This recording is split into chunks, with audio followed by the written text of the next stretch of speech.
নমস্কার বন্ধুরা, সুনিতার হেসেলে সবাইকে স্বাগত।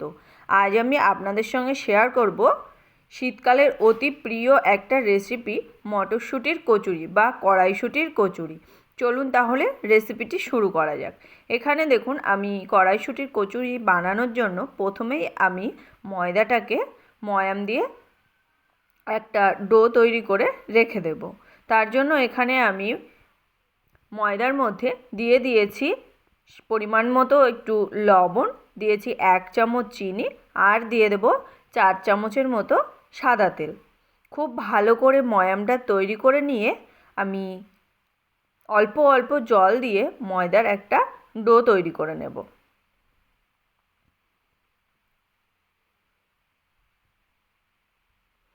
দেখুন, খুব ভালো করে আমি ময়াম তৈরি করে নিয়েছি।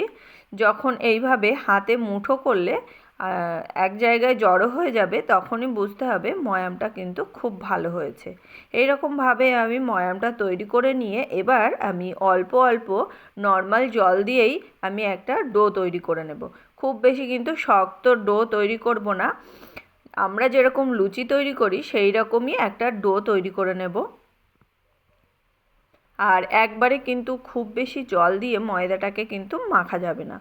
অল্প অল্প জল দিয়ে ময়দাটাকে আমি একটা মণ্ড তৈরি করে নিয়েছি। দেখুন, এই রকম শক্তই রাখতে হবে, খুব বেশি নরম না, আবার খুব বেশি কিন্তু শক্ত না। মিডিয়াম করেই ময়দাটাকে কিন্তু মাখিয়ে নিতে হবে। এবার ময়দাটাকে আমি ঢাকা দিয়ে রেখে দেব। এদিকে আমি মটরশুঁটি নিয়েছি, ফ্রেশ মটরশুঁটি নিয়েছি। মটরশুঁটিগুলোকে আমি একটা মিক্সির জারে নিয়েছি। এবার এই মটরশুঁটিটাকে আমি একটা মিহি পেস্ট তৈরি করে নেব। মটরশুঁটির আমি পেস্ট তৈরি করে নিয়েছি। এবার এদিকে আমি কড়াইতে দিয়ে দিয়েছি পরিমাণ মতো সর্ষের তেল। এখানে আমি 2 চামচের মতো সর্ষের তেল দিয়েছি। তার মধ্যে দিয়ে দেব 1/2 চামচ কালো জিরে ফোড়ন।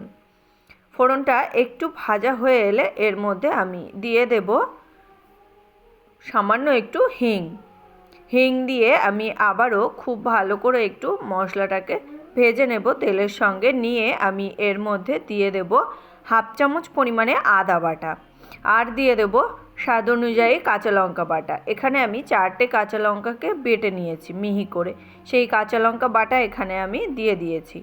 আদা আর কাঁচা লঙ্কা বাটা খুব ভালো করে তেলের সঙ্গে আমি কষিয়ে নেব। আপনারা চাইলে আদা কাঁচা লঙ্কা কিন্তু মটরশুঁটির সঙ্গেও বেটে নিতে পারেন। আমি বেটে নেইনি মটরশুঁটির সঙ্গে, কারণ আদা আর কাঁচা লঙ্কা এইভাবে তেলের সঙ্গে ভেজে নিলে পুরের টেস্ট কিন্তু খুব ভালো হয়। এবার এর মধ্যে দিয়ে দিয়েছি স্বাদ অনুযায়ী একটু লবণ, দিয়ে দিয়েছি সামান্য একটু হলুদ গুঁড়ো, আর দিয়েছি স্বাদ অনুযায়ী একটু চিনি। খুব ভালো করে মশলাটাকে কষিয়ে নিয়ে আমি এর মধ্যে বেটে রাখা মটরশুঁটিগুলোকে দিয়ে দিয়েছি।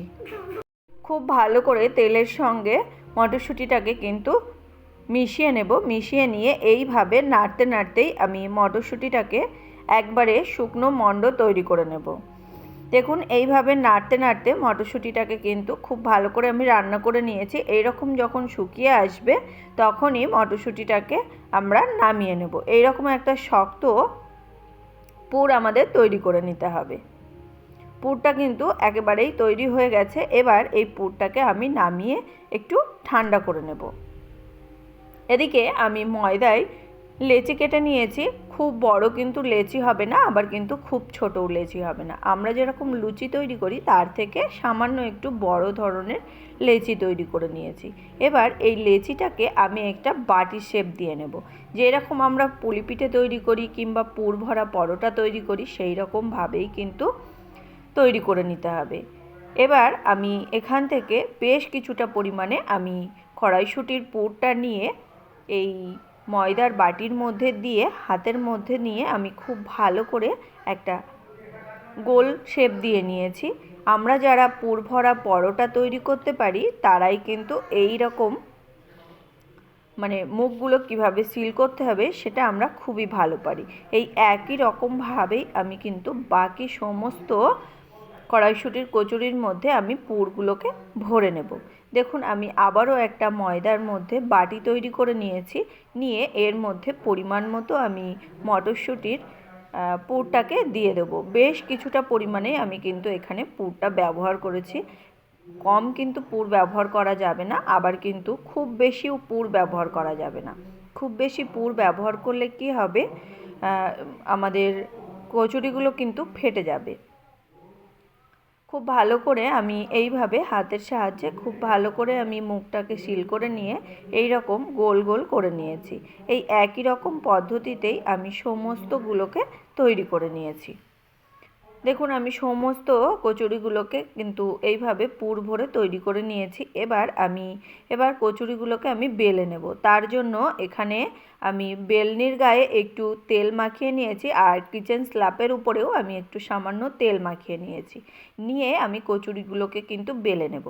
আর কচুরিগুলো কিন্তু খুব বেশি পাতলা করব না, আবার খুব বেশি কিন্তু মোটাও রাখবো না।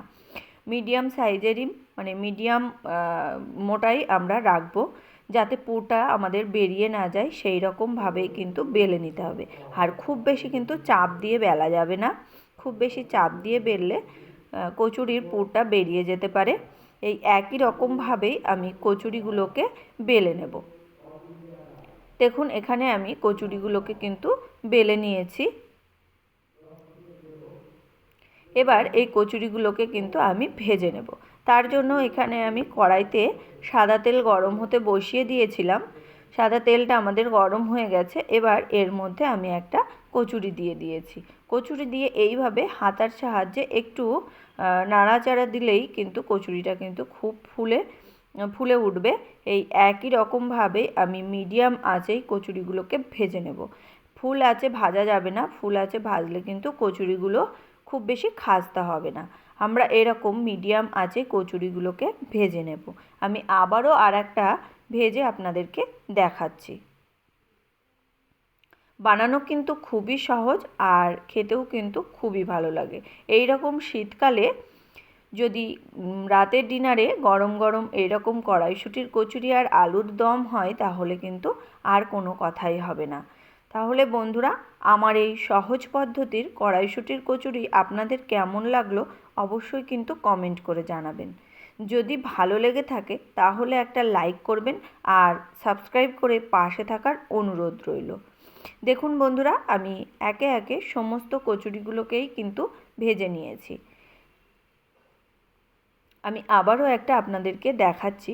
কচুরিগুলো কিন্তু সব কটাই ফুলে খুবই সুন্দর ফুলেছে, আর খেতেও কিন্তু অসাধারণ টেস্ট।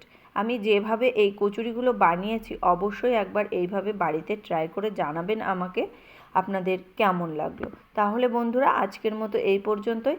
আবার দেখা হবে নতুন কোনো রেসিপি নিয়ে। ভালো থাকবেন, সুস্থ থাকবেন। ধন্যবাদ।